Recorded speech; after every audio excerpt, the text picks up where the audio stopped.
নমস্কার বন্ধুরা, আমি সুপ্রিয়া চলে এসেছি আজ আবারও একটি নতুন রেসিপি নিয়ে আপনাদের সাথে শেয়ার করতে। আজকের রেসিপিটি হলো বাঁধাকপির তরকারি। অসময়ে কিন্তু বাঁধাকপি অনেকেই খেতে পছন্দ করে না, সেই সময় যদি এইরকম একটা রেসিপি তৈরি করা হয় তাহলে দেখবেন আঙুল চেটে পুটে খেয়ে উঠবে সবাই। তো বন্ধুরা চলুন এবার রেসিপির দিকে এগোনো যাক। এবার বাঁধাকপিটাকে খুব সুন্দর করে কেটে নেব।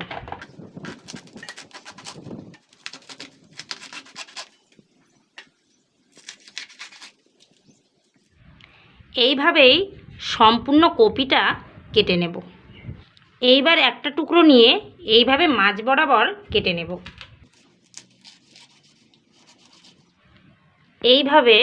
এইবার মাঝ বরাবর এরকম একটা কাঠি ঢুকিয়ে দেব।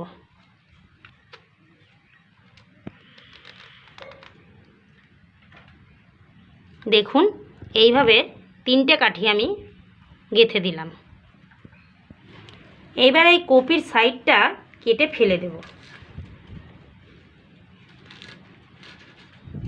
তারপর এইভাবে খুব সুন্দর পিস পিস করে এটাকে কেটে নেব।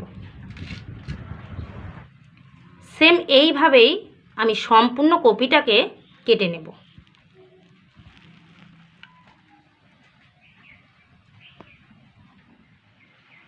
আগে থেকে জল বসিয়ে দিয়েছি, এবার এই সমস্ত কপিগুলোকে জলে সিদ্ধ করে নেব।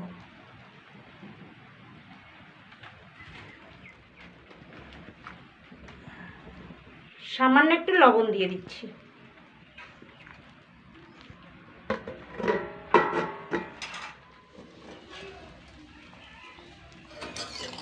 এবার এই কপিগুলোকে জল থেকে তুলে নেব।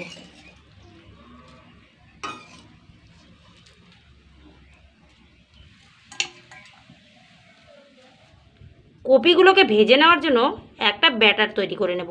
এর জন্য এখানে 150 গ্রাম বেসন নিয়েছি। বেসনের সঙ্গে 3 চামচ ময়দা মিশিয়ে নিচ্ছি।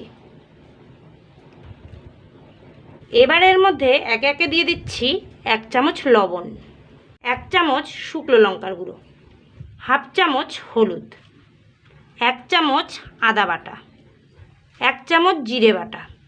এবার পরিমাণ মতো জল দিয়ে একটা ঘন ব্যাটার তৈরি করে নেব।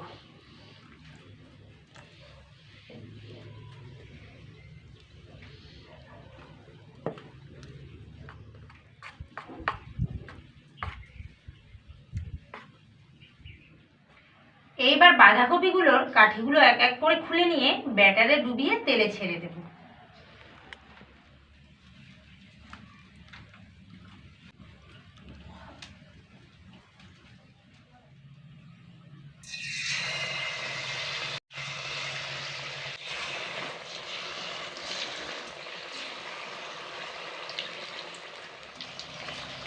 এক পাশে হয়ে এসেছে, এবার এগুলোকে উল্টে দেব।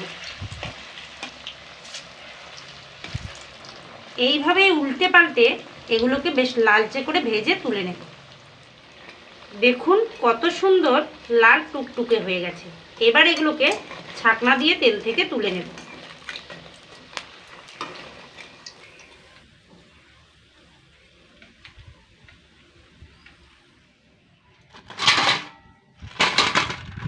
এক এক করে সবগুলোই এইভাবে তেল থেকে ভেজে তুলে নিলাম। এবার এই তেলের মধ্যেই ফোড়ন হিসাবে দিয়ে দিব হাফ চামচ জিরে আর 1 চামচ হিং।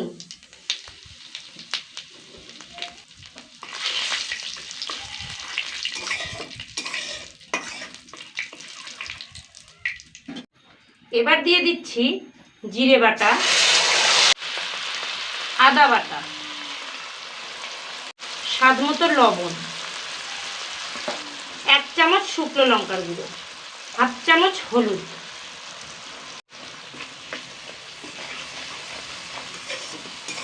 মশলাটাকে খুব সুন্দর করে একটু কষিয়ে নেব। এবার দিয়ে দিচ্ছি 2টো মাঝারি সাইজের টমেটো কুচি, কয়েক টুকরো আলু,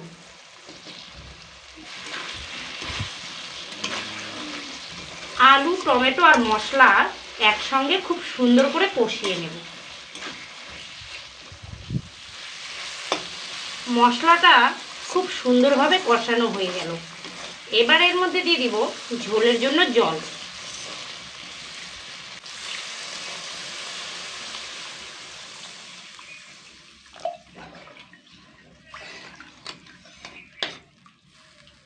খুব সুন্দর করে এবার ঝোলটা ফুটিয়ে নেব।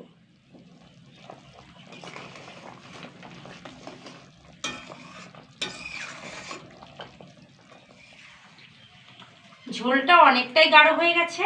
এবার এর মধ্যে ভেজে রাখা বড়াগুলো দিয়ে দেব।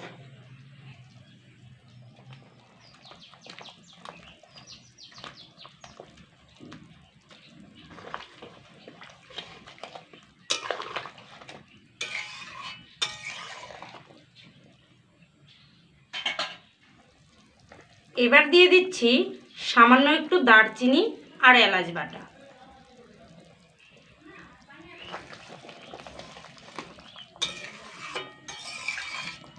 এইভাবে আরও 2-1 মিনিট এটা ফুটিয়ে নেব।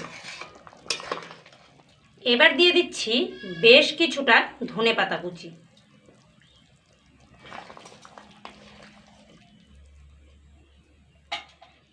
ঠিক নামানোর আগে আগে দিয়ে দিচ্ছি 1 চামচ ঘি। এইবার একটু নাড়াচাড়া করে নিয়েই এটাকে নামিয়ে নেব।